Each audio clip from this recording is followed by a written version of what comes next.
Mr. President, I have a brother about 14 years old. A man hired him from me and I heard of him no more. He went and sold him to McGree and they's been working him in prison for 12 months. I asked him to let me have him, but he won't let him go. For a period of nearly 80 years, between the Civil War and World War II, black Southerners were no longer slaves, but they were not yet free.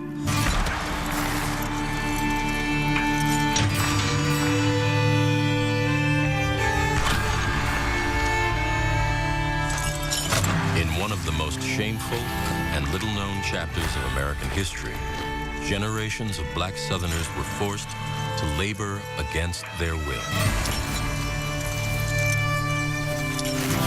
From almost the first moment, white Southerners were responding to try to put African Americans back into a position as close to slavery as they possibly could.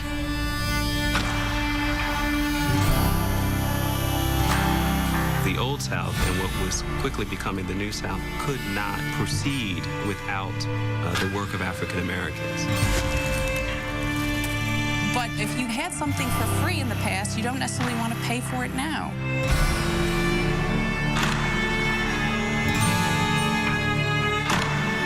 It was a straight, simple, exploitative system. There was only power, there was only force, and there was only brutality.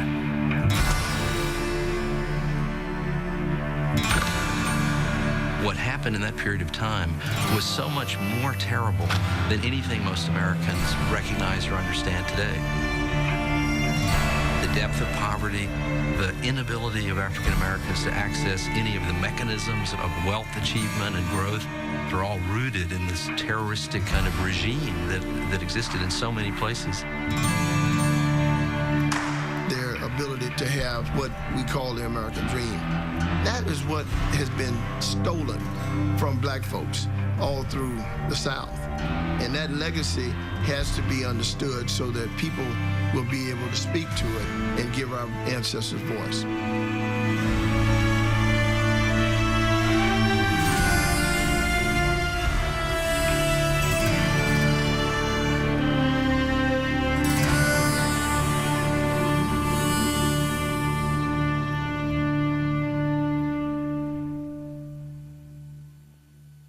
My name is Sharon Malone, and my family is originally from Wilcox County, Alabama. My father was born in 1893. As a child, I never knew why Dad didn't share many of the stories growing up in the rural South. There was so little that I actually knew about, the generations beyond my parents. And I realized, I said, why don't I know these stories, and why don't I know who those people are?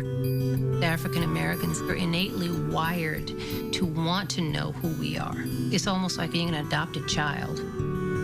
We have no understanding of not only what we have endured, but what we have survived.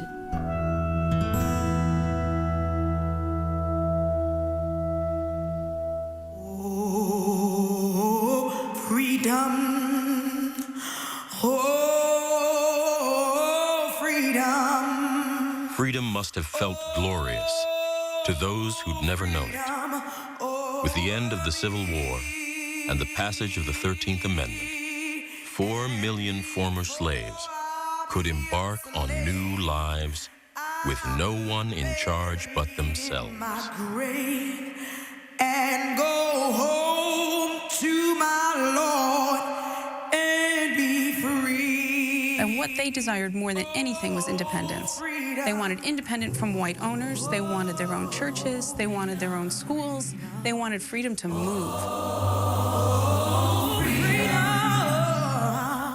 African Americans after emancipation are looking at the potential, not only to enjoy and receive freedom, but to live it. They're deeply committed to reaffirming marriage vows. They're deeply committed to reconstituting families. And be free. Ezekiel Archie, born into slavery, was 6 when freedom came. His mother moved the family, Zeke, his 2 brothers and a sister, from Georgia to Alabama, away from the old plantation and toward a new future.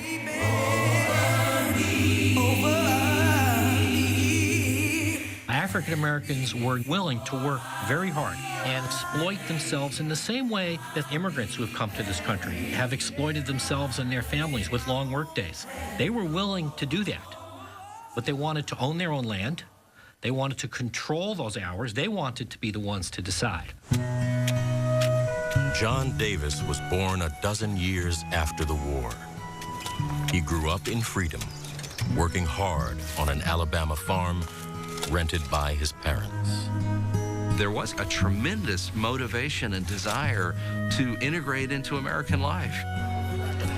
Green Cottonham, born in 1885, was also the son of an Alabama farmer. He came of age in a nation that was increasingly urban, industrial, and modern. This is a photo of George Cottingham. He's my great-grandfather. He was actually Green Cottingham's first cousin. How hopeful my Cottingham ancestors must have been about bright futures for their family. These were hard-working, honest people. But freedom had come at a tremendous cost. The war devastated the Southern economy, which had supported one of the wealthiest aristocracies in the world. The cotton economy was in complete shambles.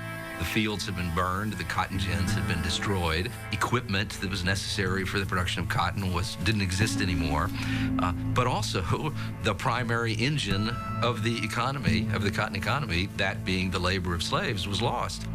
In the 5 major cotton states of the Deep South, nearly half of all capital, nearly half of all investment was in human beings. So when those human beings were confiscated, when the investment was transferred, in essence, from slaveholders to the people themselves, that meant a huge loss of capital to Southern slaveholders, to the people who controlled the economy of the South. A tiny slave-holding elite had owned the majority of the region's 4 million slaves. Among them was Lucinda Comer, a widow. After the war, she and her sons oversaw the family's enterprises in cotton, lumber, and corn. I'm the great-great-granddaughter of B.B. Comer, who was the governor of Alabama, and the great-great-niece of J.W. Comer. The things that I heard about the Comer men, especially B.B. Comer, were about their entrepreneurial spirit and being self-made men. There was never a fool or a coward, it was said, in the Comer family. Emancipation turned the former slaveholding world upside down.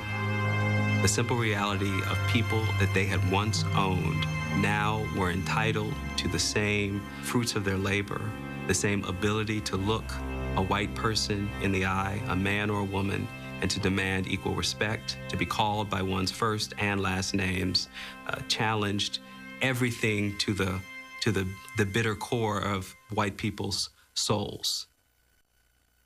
You have a group of people who are accustomed to have people serve them. Now, suddenly, these people are free. They own guns. You'd be as worried as hell. Because what you're worried is that people are going to take revenge. You also are worried that people aren't going to do any work anymore. Most of the South's 8 million whites had not owned slaves. Poverty was widespread, and about 1/3 of whites were illiterate. Those individuals see blacks moving around, trying to get land, trying to improve themselves as competitors. They see a zero-sum game in which they're going to lose the more that blacks gain. These whites aligned with leaders of the former Confederacy, aided by President Andrew Johnson, Lincoln's successor. They formed vigilante groups to attack and intimidate blacks. The violence grew widespread. In the spring of 1866, Congress intervened. Over the objections of the president, it launched an era known as Radical Reconstruction. At the beginning of Reconstruction, there was a tremendous federal will to both bring the South into submission, but also to protect African American civil rights. Passed in 1866, the 14th Amendment recognized the citizenship of all freed people. In 1870, the 15th Amendment was passed, which upheld the right of black men to vote. Reconstruction was an attempt to create a country in which it would be possible to have a biracial and equal citizenship. Reconstruction gave African Americans, for the first time across the South, the opportunity to serve on juries, to be witnesses in trial, to serve as judges. It also made possible an entire generation of black politicians across the South, almost as many as 1,500 serving through the end of the 19th century. Reconstruction governments in many parts of the South succeeded in passing new social legislation, creating the South's first free public schools.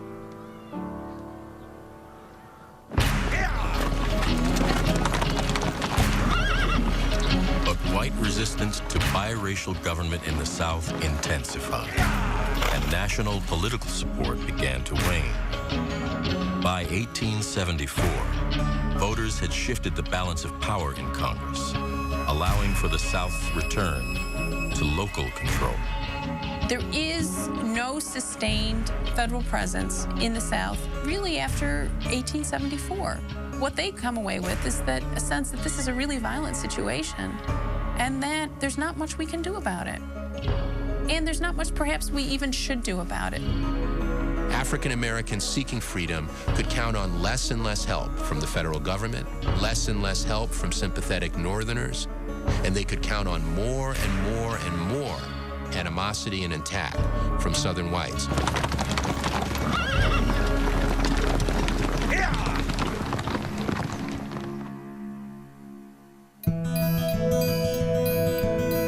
I grew up in a black part of Mississippi, and I went to schools that were 60, 75% black all through my childhood. That was in the 1970s.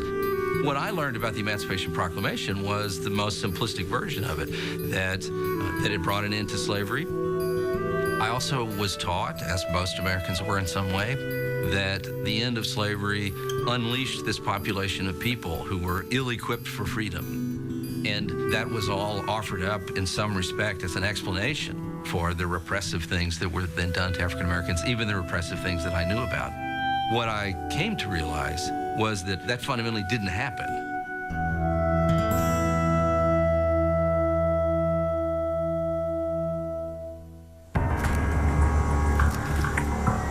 With the end of Reconstruction, the nature of both crime and punishment in the South changed dramatically. In state after state and county after county, new laws targeted African Americans and effectively criminalized black life. It was a crime in the South for a farm worker to walk beside a railroad. It was a crime in the South to speak loudly in the company of white women. It was a crime to sell the products of your farm after dark. Anything from spitting or drinking or being found to be drunk in public or loitering in public spaces could result in confinement. So there was an over-exaggeration of African-American criminality during this time period. It's not to absolve all prisoners from having committed crimes, but there were many trumped-up charges. One of the most infamous set of laws to come out of this period were the pig laws, passed in Mississippi, Georgia, Florida, Alabama, enhancing penalties for what had been previously misdemeanor offenses to now felony offenses. In Mississippi, theft of a pig worth as little as $1 could mean 5 years in prison. In Tennessee, hard labor might result from stealing an 8-cent fence rail. But the most powerful, the most damaging of all of these laws were the vagrancy statutes. In every southern state, you became a criminal if you could not prove at any given moment that you were employed. Under slavery, most black crime was punished by slaveholders, leaving the courts to discipline whites. Now, only about 10% of those arrested were white. Now, what does this mean? Does this mean that white people are not committing crimes in the South? We know that's not true. Southern states had a history of placing prisoners with industries that would bear the cost of guarding and housing them in exchange for their labor. Now states also began to charge fees, renting prisoners to companies by the month. The highest rates were for the strongest workers and longest sentences. When you go to the 13th Amendment, one of the fascinating things about the text of that amendment is that it says that slavery is abolished, except in the case of a punishment for a crime.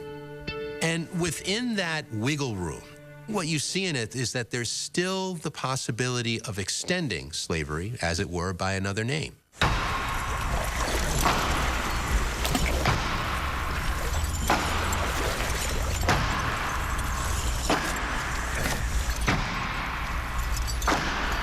Well, it's early in the morning, baby, when I rise.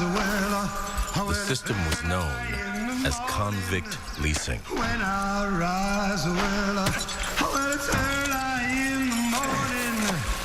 It took time for the system of convict leasing to develop. It took time for the state to realize that prisoners, believe it or not, could be a source of profit. Once that revenue starts coming in, they're pleasantly surprised. This is new revenue we never had before.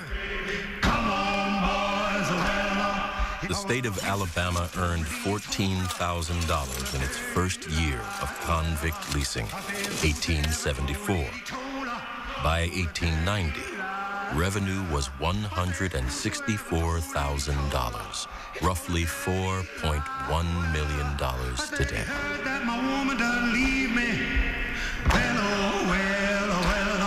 By then, states throughout the South and hundreds of counties and cities were engaged in some form of leasing convicts to private industry. And it gave tremendous discretionary power for the private owner, either a landowner or a corporation or a coal mine, could be any business concern, to do what they wanted with that African American. We as convicts is something like a man drowning.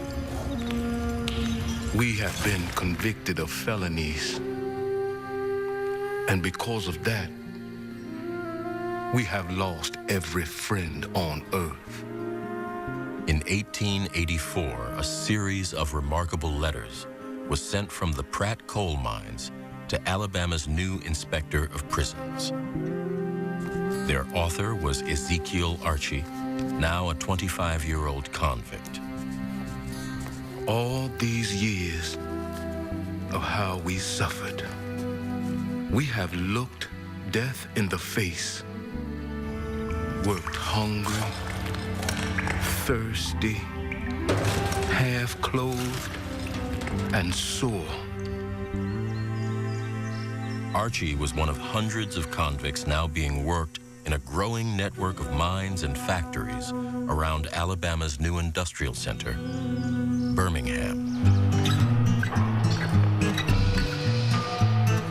Founded in 1871 and fed by intersecting railway lines, Birmingham was poised to exploit Alabama's rich underground deposits of coal, limestone, and iron ore, the ingredients of steel. This was the new industrial South, envisioned just prior to the Civil War by slaveholder John T. Milton. John T. Milner was a brilliant engineer, extraordinary businessman. He was also a supreme racist and a despotic person.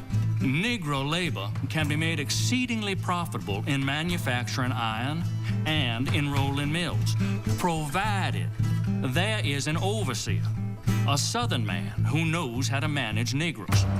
He laid out some of the first railroad lines that would run across Alabama. In many respects, he was the father of Southern industrialization, particularly in the deep, deep South. Milner's vision triggered decades of rapid industrial growth. After emancipation, industrialists replaced slaves with convicts, acquiring thousands from state and county governments. You can't drive free labor the same way that you can force prisoners to mine 5 tons of coal a day. And this is why people like Milner wanted prisoners in his coal mines. He saw them as a great source of profit, and he didn't have to worry about labor disputes.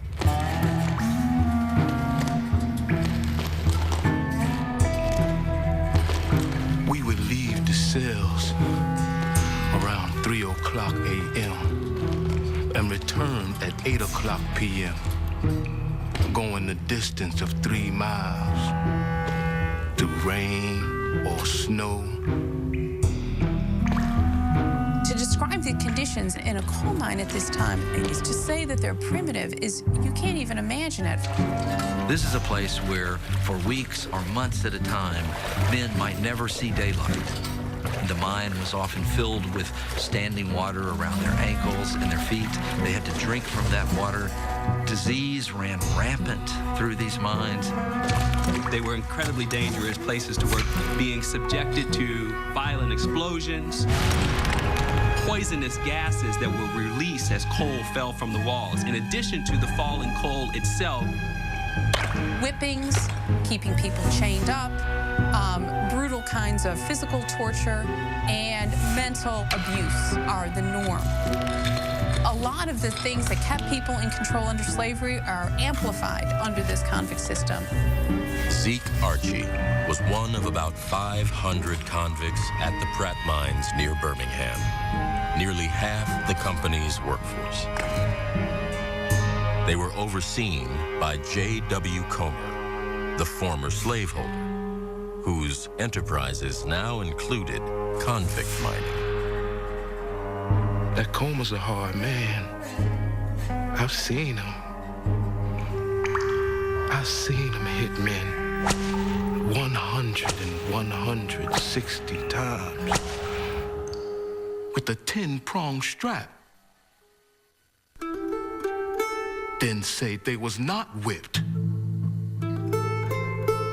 When I learned about the brutality of J.W. Comer,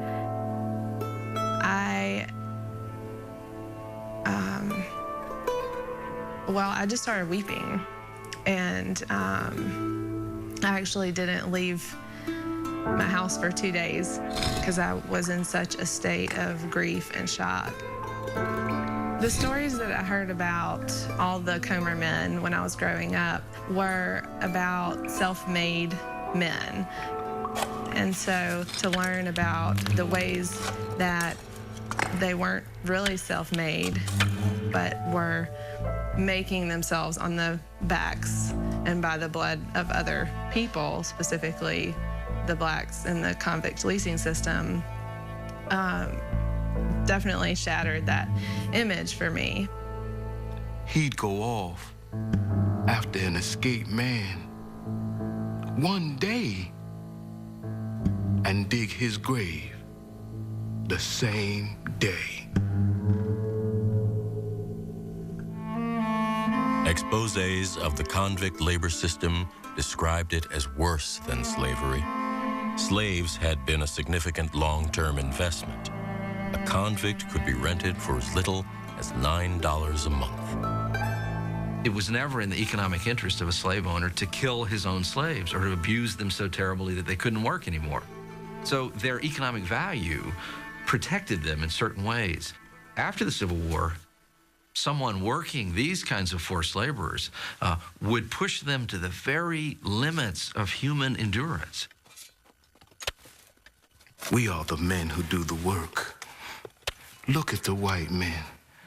How many are cutting 5 or 4 ton coal per day?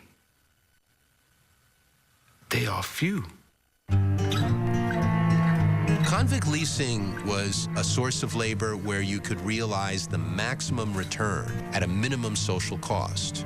The feeding, of course, was next to nothing. Health was next to nothing.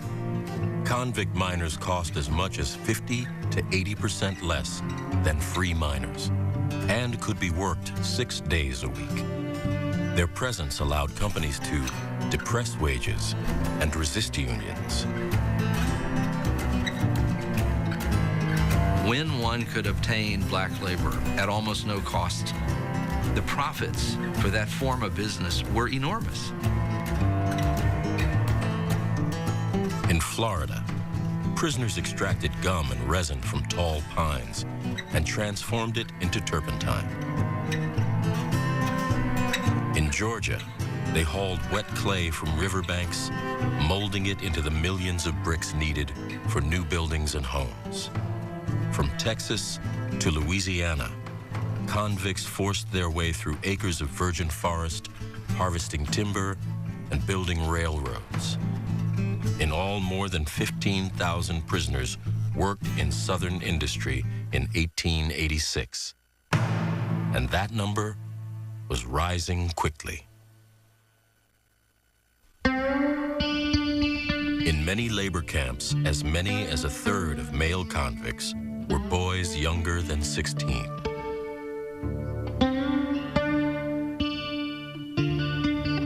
Girls and women were also forced into labor.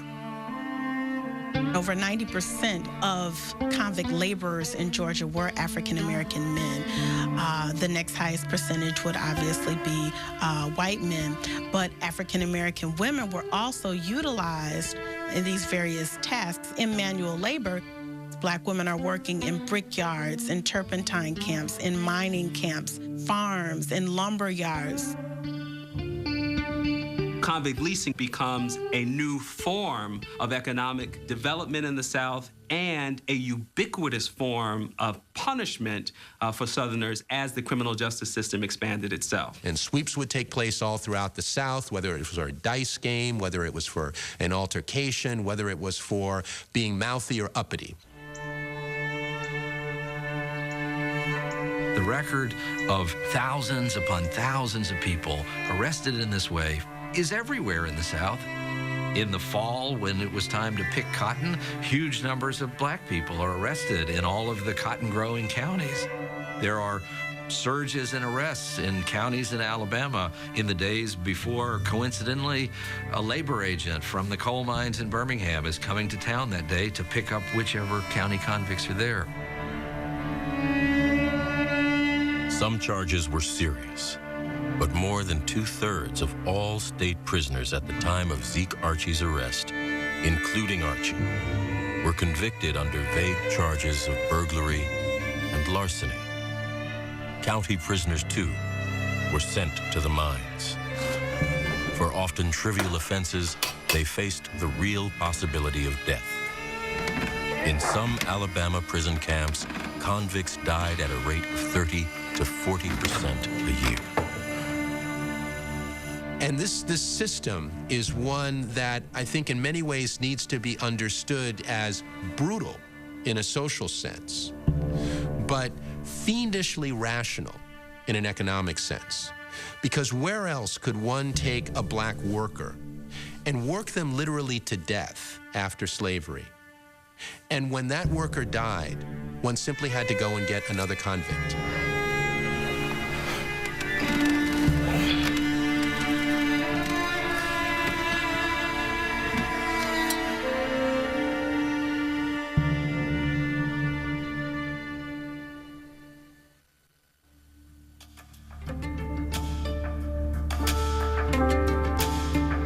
The South's prison population continued to grow, reaching 19,000 people by 1890. nearly 90% of those held were African American. When folded into national statistics, the concentration of black prisoners seemed to reflect an alarming rise in black crime.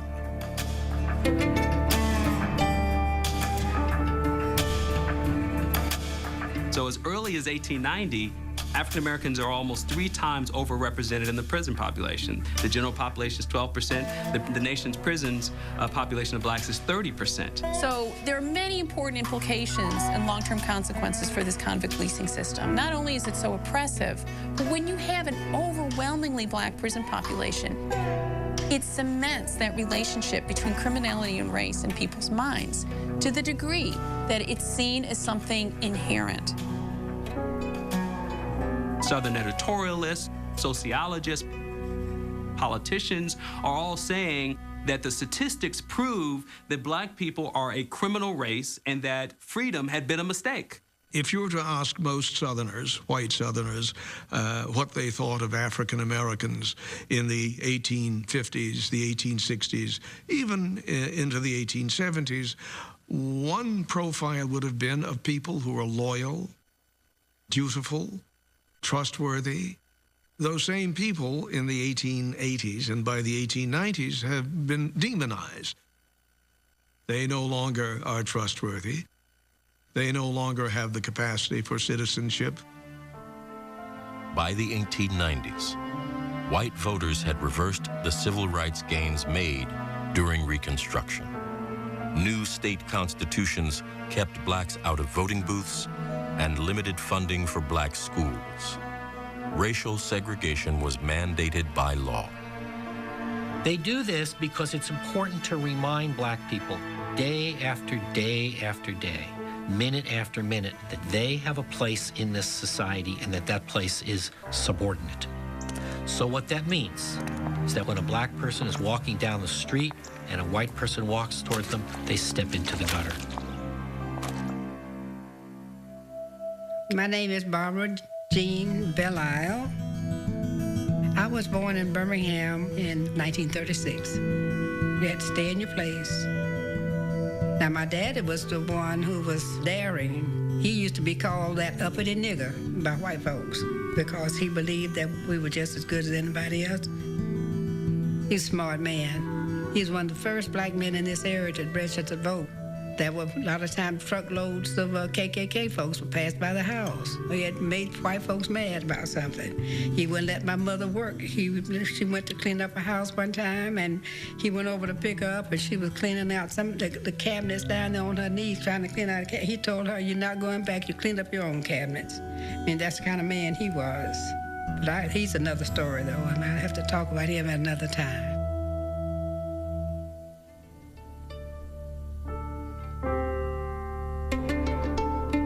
Segregation was not only mandated by Southern states, it was upheld by the U.S. Supreme Court in an 1896 ruling, Plessy versus Ferguson.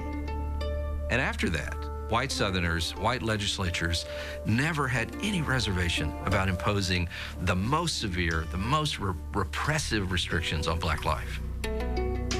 Ezekiel Archie was scheduled for release on February 6, 1887.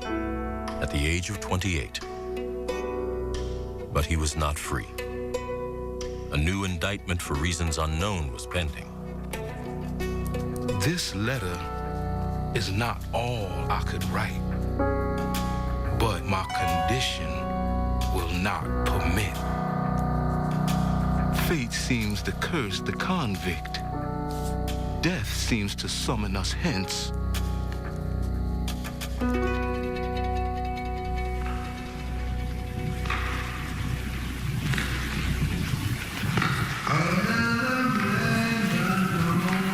As the 19th century came to a close, and for many decades to come, the possibility of freedom was overshadowed by the constant threat of forced labor and violence.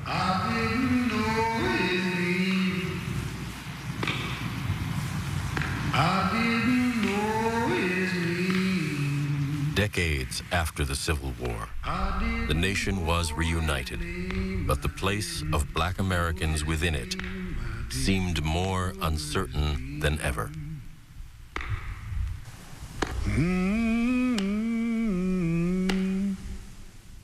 Many whites in the South are completely indifferent about whether black people live or die.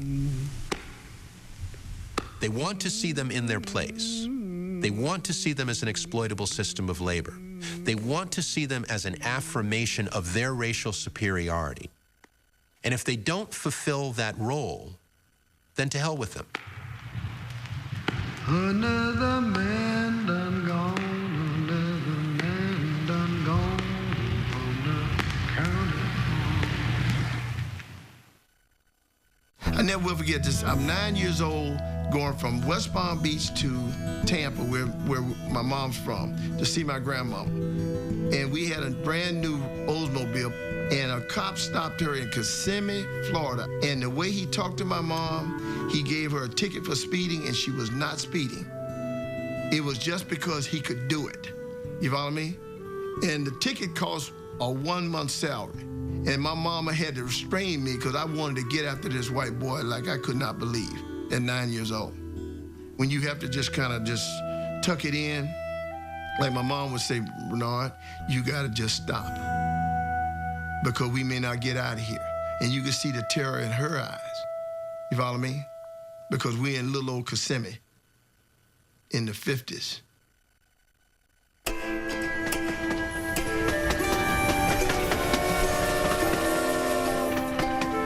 September 1901, the dawn of a new century.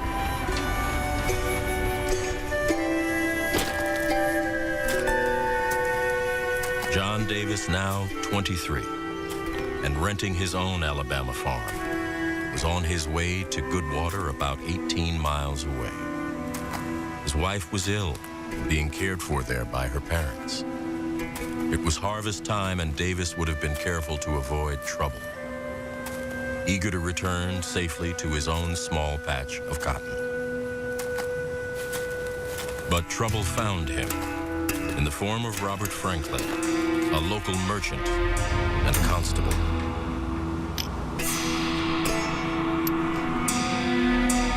Bob Franklin said, "Nigga, have you got any money? When are you going to pay the money you owe me?" I said, "I don't owe you any money."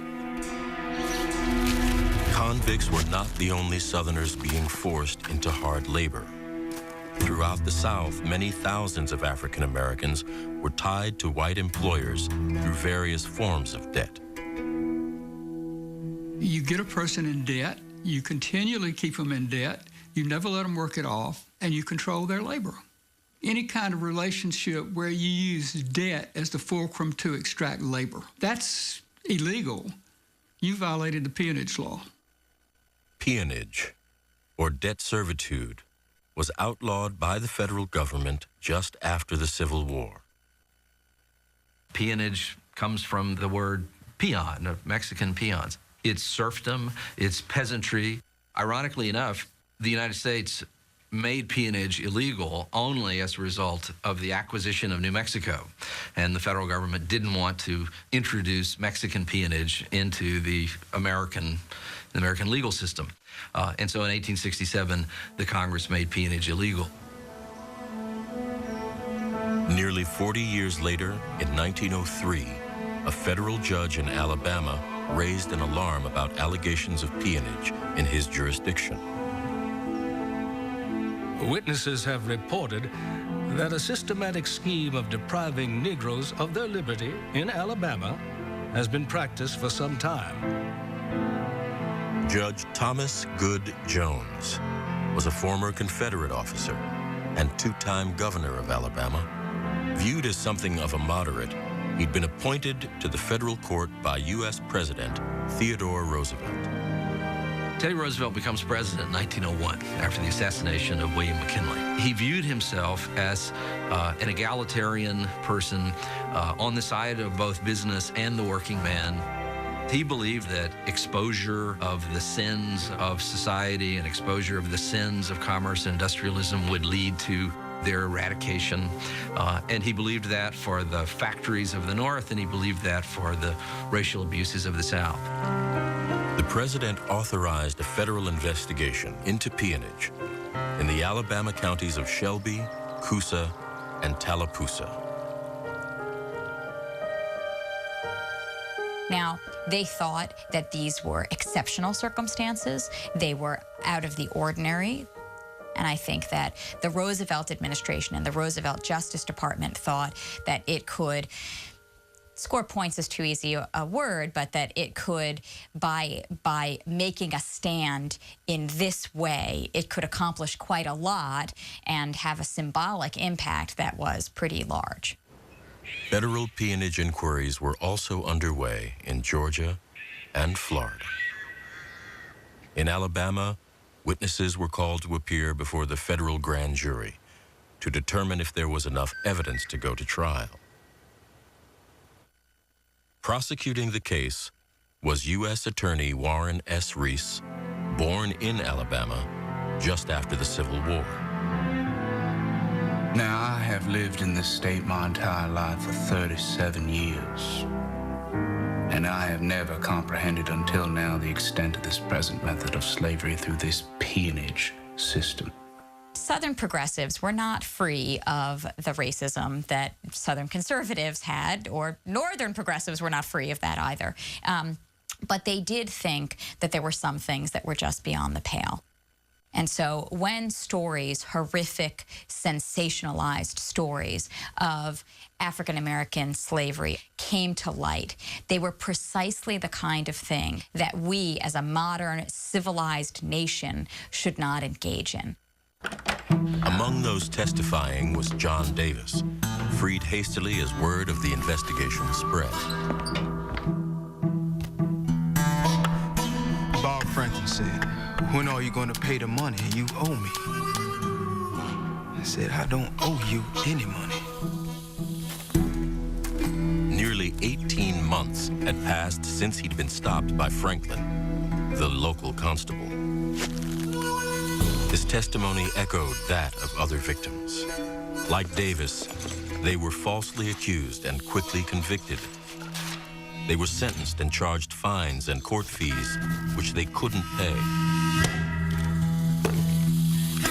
They could do nothing as local whites paid the court and took control of them.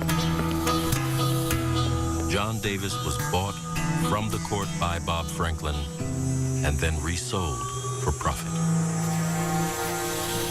He said, "We're gonna carry you over to Mr. Pace's." Told him I didn't know anything about it. And he said, "We know." John Pace was the Baron of Tallapoosa County, Alabama. He had been the sheriff of the county in the 1880s. He then amassed a substantial amount of land, the most fertile land along the Tallapoosa River in his part of Alabama. He was quite a character. This 6'2", 230-pound man who had frostbitten toes and was supposed to be very ill. And when he walked, the earth shook, they said. I bought the Negro John Davis from Bob Franklin, a constable of Tallapoosa. I explained to Davis that he would be confined on my farm just as I confine county convicts. Mr. Pace asked, "Will you work 10 months with me?" And I signed a contract. These contracts gave employers the right to whip, confine, and even trade workers, as long as the debt was deemed unpaid. Peonage varied from a kind of paternalistic peonage to just the most awful conditions you could imagine. People were put in barracks, they were beaten and some killed. People were flogged, they were chased by bloodhounds. It was pretty horrible at its worst, about as bad as it can get. Brutal things have transpired, and sometimes death has been the result of the infliction of corporal punishment. Prosecutor Warren Reese's reports to Washington grew more urgent. Peonage was not isolated in a few counties, but was evident throughout the state, trapping hundreds or even thousands of people. These Violations have developed into a miserable business and custom to catch up Negro men and women upon the flimsiest of charges. Reporting to Washington, Reese would have had to remind himself that this was 1903.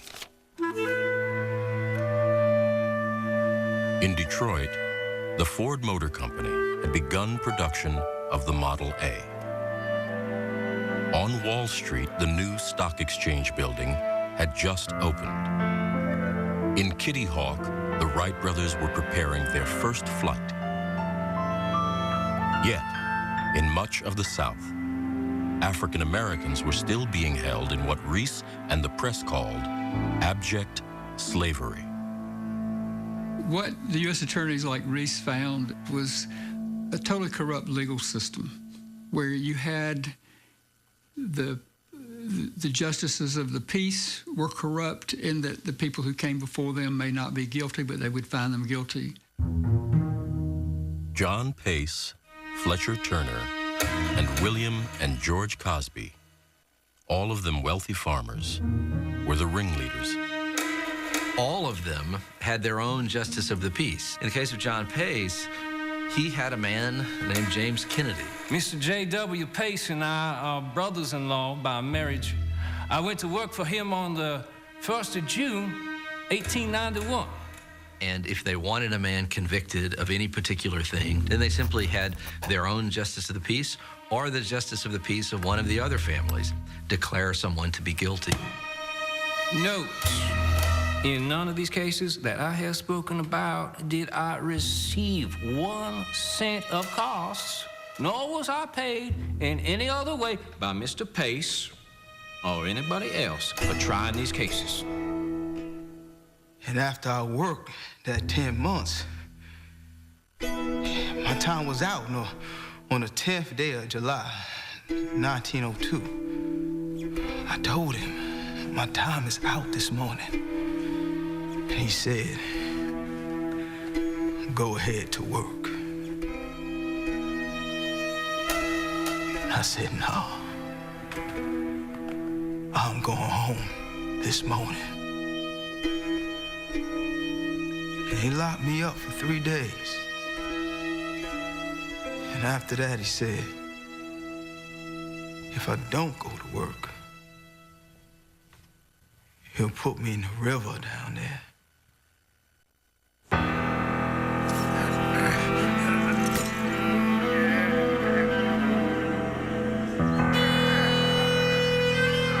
As the investigation in Alabama continued, the federal grand jury began issuing indictments. John Pace was charged with several counts of peonage.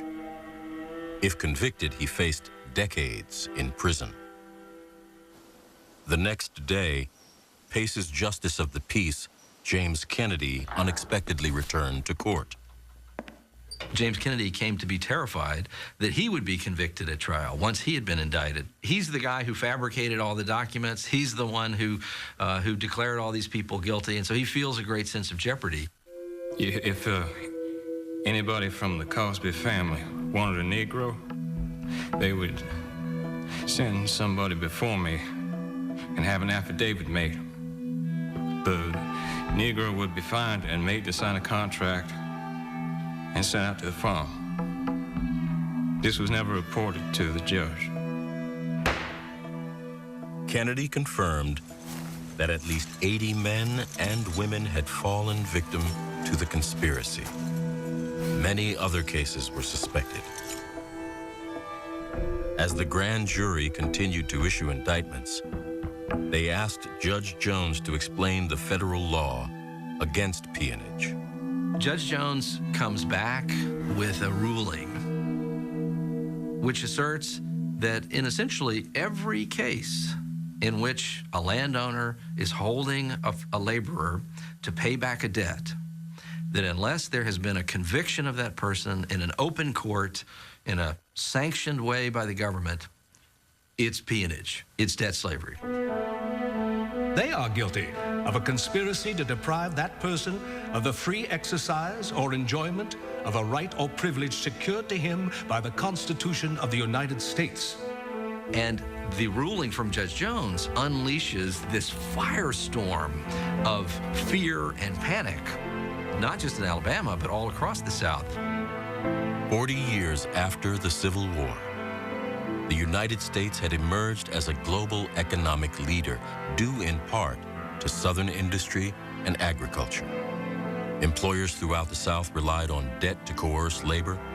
The judge's ruling might apply not just to convicts or those trapped by corruption, but also hundreds of thousands of black families tied to white landowners through tenant farming and sharecropping. If they lose access to that army of laborers, or they're compelled to deal with them on equitable terms as free citizens, then the entire Southern economy is disrupted, and along with it, the entire U.S. economy is disrupted as well. What had begun as a principled investigation that was probably going to go nowhere was turning into a potential political catastrophe for the Roosevelt administration. Mr. President, I have a brother about 14 years old. A man hired him from me, and I heard of him no more. Among black Southerners, reports that peonage was being prosecuted sparked a very different outcry. A flood of letters, many of them addressed to the president.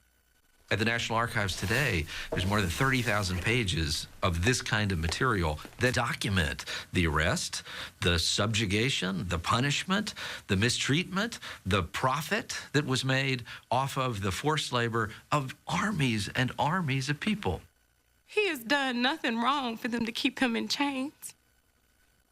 So I was write to you to help me get my poor brother. Please let me hear from you at once.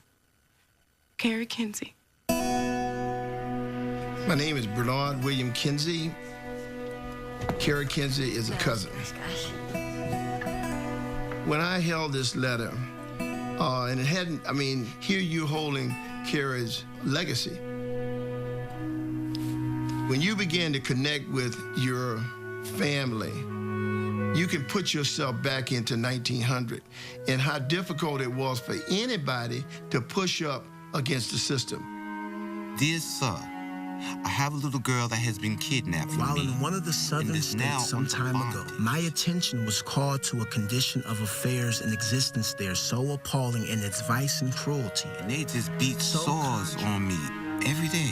It started to whip me one day.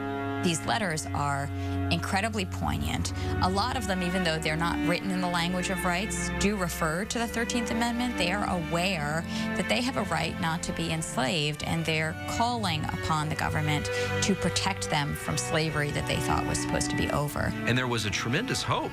It's absolutely evident through these letters that a huge population of African Americans believed that the president was finally coming to their rescue.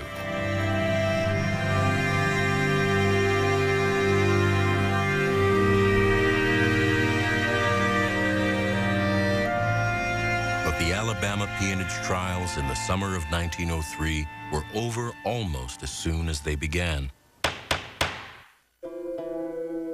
The federal government was eager to cap the investigation, punish the ringleaders, and move on. The Cosbys and Fletcher Turner pleaded guilty, and Judge Jones imposed minimum sentences. Judge Jones really believed that if you convicted these people, some of them got fines, a few of them even served a little jail time, that would furnish an example so that people who were doing this would no longer do it. Pace also pleaded guilty and was sentenced to prison. He remained free on appeal as his lawyers prepared an outrageous argument. They said Pace was not guilty of peonage because his victims did not owe him money. And while he may have been guilty of slavery, in 1903, that was not a crime. It was a grayish area because there was a 13th Amendment that abolished slavery, but there was never a statute passed to make you guilty of slavery, of holding somebody in slavery after the Civil War. 3 months after the trial in September 1903, President Roosevelt granted a pardon to the Cosbys. 3 years later, in 1906, he also pardoned John W. Pace. Pace never went to prison, and the federal government turned a blind eye to the forced laborers he continued to hold on his farm. The federal government really pulls back from doing these cases in a big way. There was a lack of will to do what would be and prove to be very hard work of actually uprooting the tremendous systems of involuntary servitude that existed in the South. And I don't think that the federal government had that political will.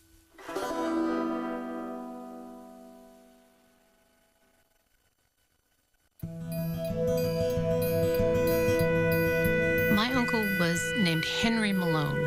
He's my father's older brother. This story happened somewhere around maybe 1910. Henry was then just a young man. Whatever it was that he did, the local sheriff came to my grandfather's place and they were looking for him, and my grandfather got my Uncle Henry to come and turn himself in, and he was sent away and he had to serve a year and a day. We never got a chance to know the stories of why or what may have happened to him in that year and a day. For all of my life and knowing my uncle, I don't think I ever saw him smile or be a happy man.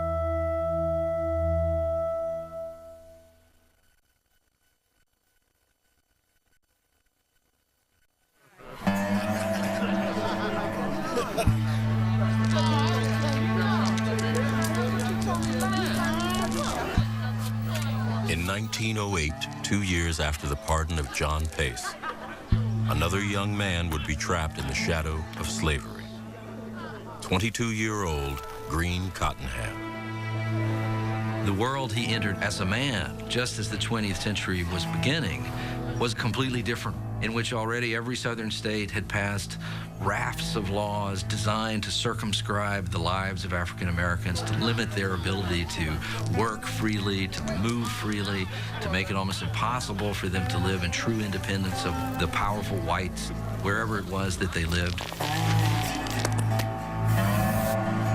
Green was arrested with others outside a train station in Columbiana, Alabama. Within 24 hours, he'd been convicted of vagrancy. He was sentenced to 3 months hard labor and $38 in fines. To pay the fine, the hard labor was extended to 6 months. Green was sent to the Pratt mines, which paid the county $12 a month for him. It's important for us to now go back and re-examine that notion of what being a convict meant at the turn of the century. Green Cottingham was just picked up, charged with vagrancy, which is a crime of no real import, but then thrown into this prison system. Just because you put a label on someone as a convict or whatever your label is, that doesn't justify not treating them like human beings.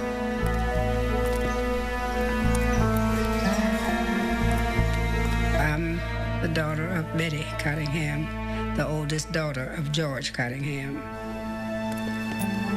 I didn't know that people could be just picked up and put in jail. They could be lost in the system. Nobody knew how to find them.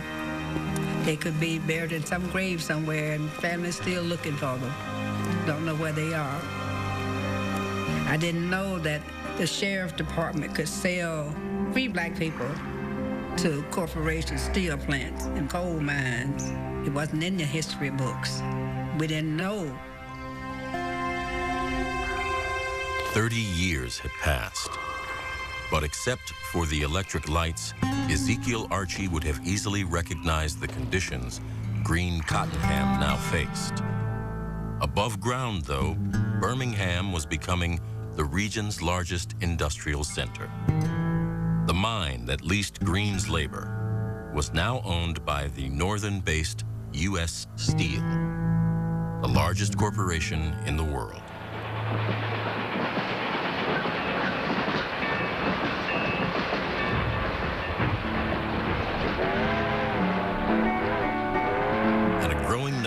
African Americans, nearly 2 million between 1910 and 1930, were moving out of the South.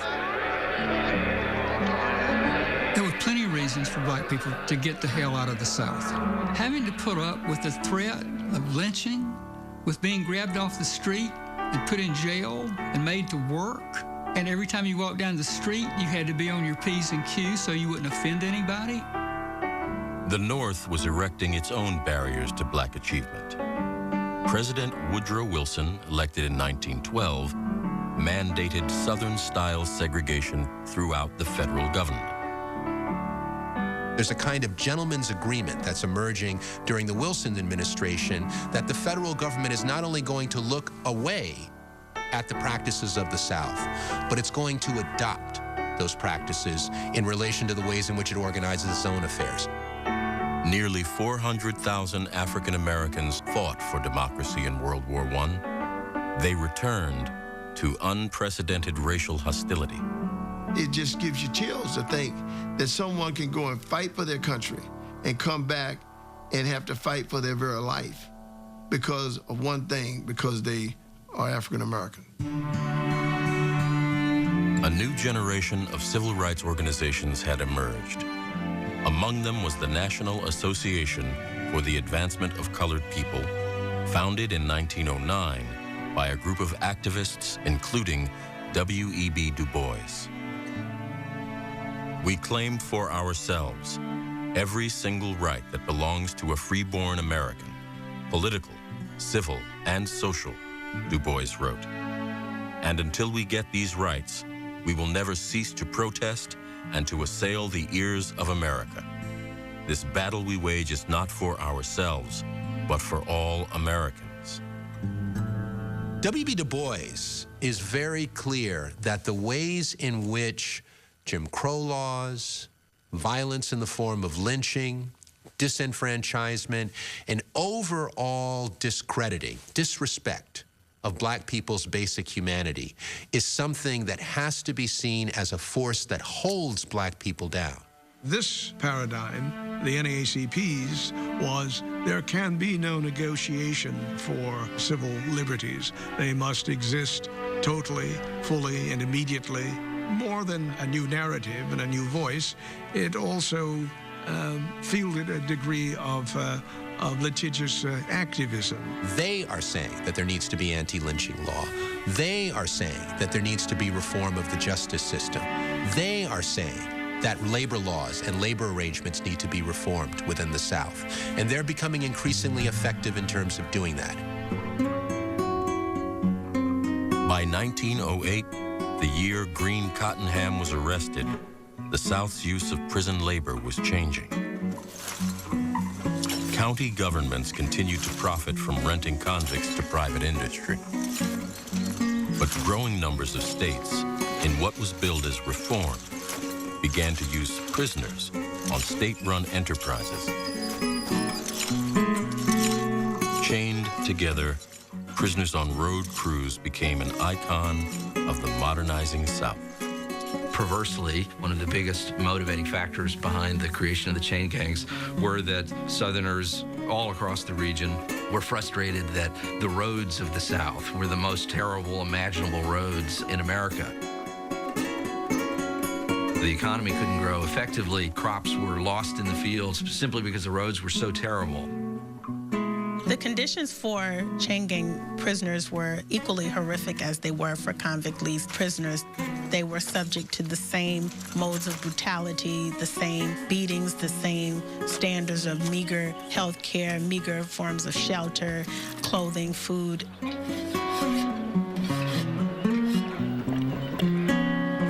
Chain gangs continued deep into the 20th century, along with other forms of forced labor, including debt peonage and sharecropping. A sharecropper will agree to work for a percentage of the proceeds of the sale of the cotton crop. Sharecroppers had to take out loans in order to survive and in order to bring the crop in during the year. 50, 70, 90% interest rates were not uncommon all throughout the South in relation to sharecropping finance of the basic necessities that they needed to get through a year.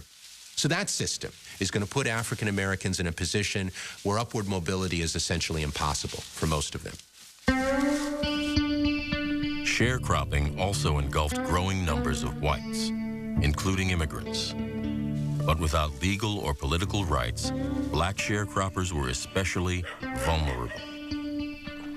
Millions of black people in remote parts of the South could not leave the farms they were being held on. If they did, they were subject to arrest by the sheriff, and if they were arrested, they would then be returned to the very same farms, oftentimes in chains, receiving nothing. Sharecropping is not slavery, but it did become, for an enormous population of people, forced labor. Families stayed intact, probably within a 2-mile radius of where they were born. Mothers, fathers, cousins, grandparents, everybody stayed. If you knew by the mere fact of leaving exposed you to the danger of being caught up in this system, it made you stay. You knew what would happen if you stepped off.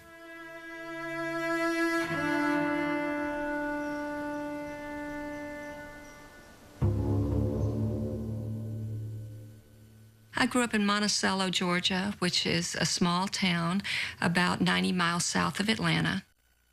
My paternal grandmother was the daughter of John S. Williams. He died long before I was born. But I heard from my uncles, from my father, from people who knew him that he was a wonderful man. He was well respected in the community.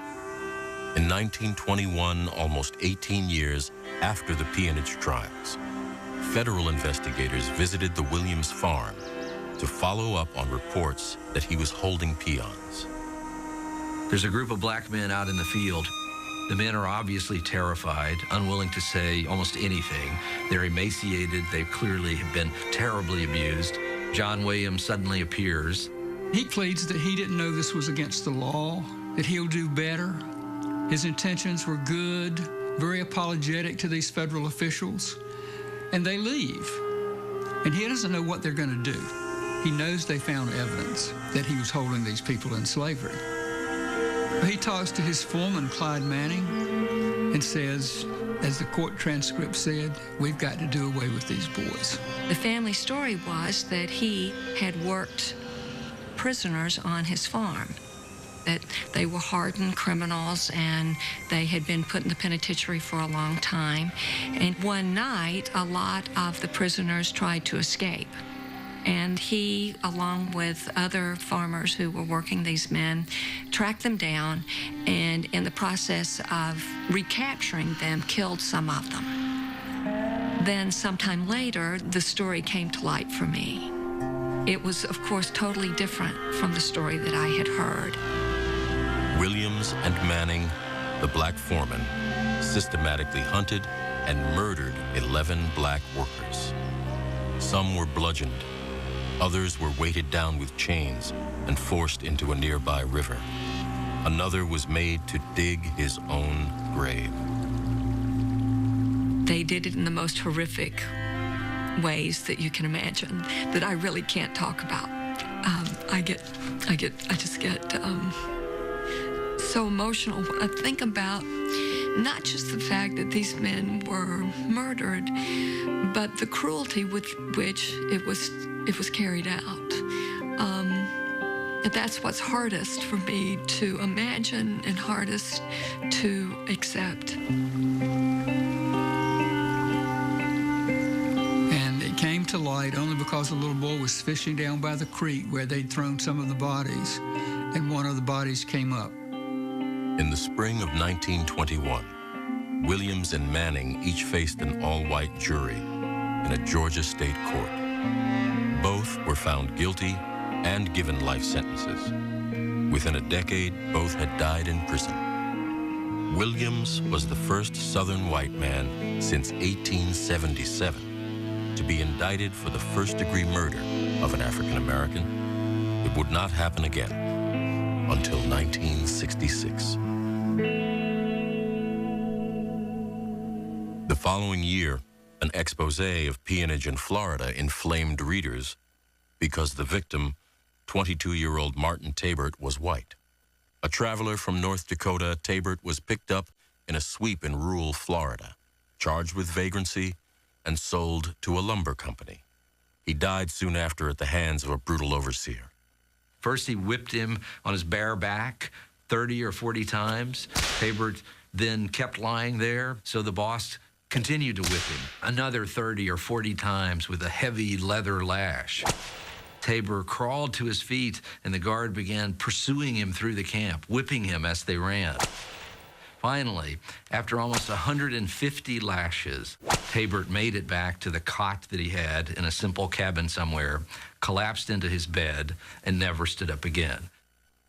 The outcry over Tabert's death helped to end state leasing in Florida. Shortly after, in 1928, a similar case led Alabama to remove its last prisoners from the coal mines. But these changes had little impact. As late as 1930, roughly half of all African Americans, or 4.8 million people, still lived in the Black Belt region of the South. The vast majority were almost certainly trapped in some form of exploitative labor arrangement. For those African Americans who remain in the South through the 1920s, 1930s, 1940s even, the conditions that they're facing are often desperate, and they find themselves more and more vulnerable if they try to rise up and create some sense of protest against the conditions that they face.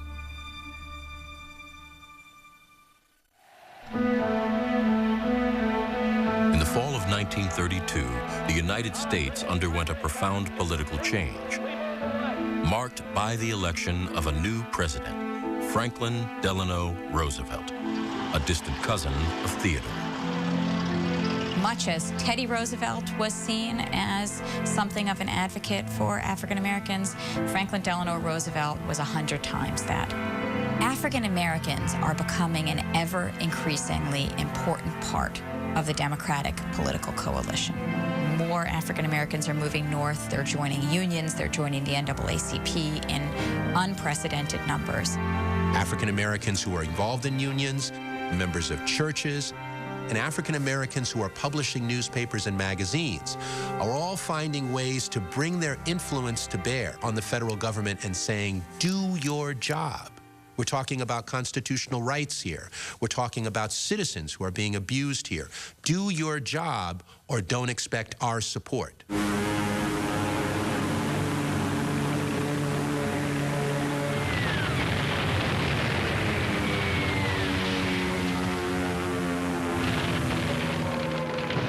December 1941, the Japanese bombing of Pearl Harbor brought the United States into the Second World War. President Roosevelt convened a meeting of the cabinet at the White House to discuss preparations to fight this war against Japan and Germany. The president asked, what are the things that the Japanese are going to attack us for in the course of the war that are problematic? Someone said, the treatment of the Negro. Months earlier, the Department of Justice had established a civil rights section, but its focus was on labor issues, not racial equality. Now, the president asked his attorney general if this unit might be used to demonstrate a commitment to racial change. And what stands at the intersection of African American rights and labor rights? Peonage and involuntary servitude. They can't just attack segregation head-on during World War II because they still need the white Southerners who are part of the Democratic coalition. But they did sincerely believe that these peonage cases were pretty bad, and they required a response. Mrs. Roosevelt, I am a colored mother, and I need your help. In the decades since the Pace trial, the federal government had paid little attention to the continued complaints of forced labor sent to the White House, the Department of Justice, and the NAACP. My boy answered an advertisement in our Post paper for a job. They are being guarded all night by armed guards and not allowed to write home. Please don't send this letter back, because I'm afraid if they find out I've written to you, they'll kill my boy. Viola Cosley. Nearly 80 years had passed since the United States ratified the 13th Amendment to the U.S. Constitution. Now, in December 1941, President Roosevelt took steps to finally enforce it. Just 5 days after Pearl Harbor, Roosevelt's Attorney General issued Circular 3591. It said that federal attorneys were to aggressively prosecute any case of involuntary servitude or slavery, not only those defined as peonage. He says whether they're being held there because of a threat of imprisonment or out of violence, whatever the mechanism is that is holding people in slavery, you should go after it. And he says this is part of the war effort. These cases are important because we need to make sure that African Americans feel like their rights are being taken care of. And within months, there was a prosecution underway of a man in Texas who had been holding an African-American worker as a slave for almost 15 years. He was convicted by a federal jury in 1942 and went to federal prison. I mark that as the technical end of slavery in America. The records are incomplete, but it's estimated that in the 80 years following the Civil War, as many as 800,000 people had faced the South's corrupt system of justice. Huge numbers of those arrested were forced into involuntary servitude. Some, including Viola Cosley's son, Marion, found freedom. On January 7, 1943, he enlisted as a private in the U.S. Army, one of more than 2.5 million African Americans who registered for service during the Second World War.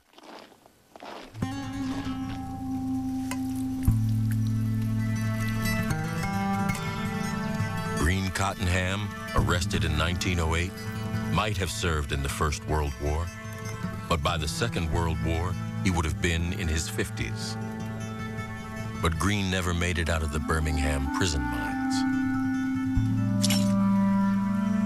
We don't know the exact details of the life that he led in the stockade or underground, but he survived 5 months before becoming ill.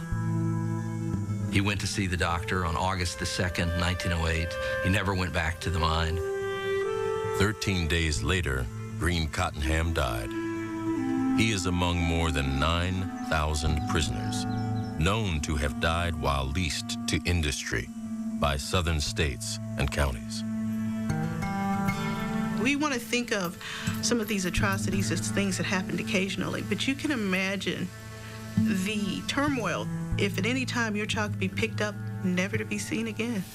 How that would impact a whole segment of people, how they view their opportunities and their future. In all likelihood, his body was dumped somewhere in these fields outside the mine, where hundreds of other prisoners also lie buried. This was real. These were real people. These were real lives, and they make us who we are. What's fascinating about Green Cottenham is the fact that he isn't special. He's not well known. He's not a historical figure of, importance. But that's part of the beauty. He is representative of all of these nameless, faceless people who disappeared during this time frame, who were deemed to be of no value. And then you realize the value isn't in being necessarily important. We all have interesting stories. We all have a life story worth telling.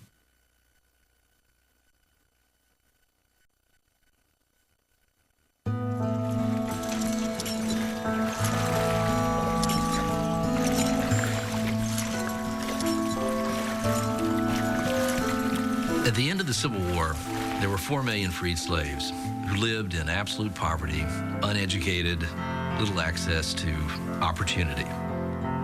We also know that there were an equal number of white Americans in the South, like members of my family, my ancestors, who were also impoverished, illiterate, no access to opportunity. Over the next 75 years, American society performed a miracle of sorts. Those 4 million whites living in those conditions became 40 million middle-class Americans by the beginning of World War II. That's what made American society the extraordinary superpower that it is today. All of that, though, was done in a way that excluded African Americans, brutalized African Americans at the same time. When you see how people's lives were truly stolen from them, their freedom was taken away, their fathers or husbands were taken away, you can understand how the difficulties and the disparities would persist for much longer than it seems that they should have. Without the appreciation of this history, you descend into fantasies that black people don't deserve equal rights because black people constitutionally, intellectually, morally are not the equals of whites, period. We have to recognize that in these awful, ghastly tales of the brutalization of black people in this country, the motivation for that was profit, from small landowners to major corporations. And so at the end of the day, that part of this country's legacy is still with us. When I think about Green Cottingham and what he went through, I think about a quote that comes to mind. It says something like, "The arc of history is long, but it bends towards justice." And even though Green Cottingham didn't get justice in his day, and that so many thousands of people who were just like Green didn't get their justice, maybe now, through the telling of this reality and this history, these individuals can receive some measure of justice.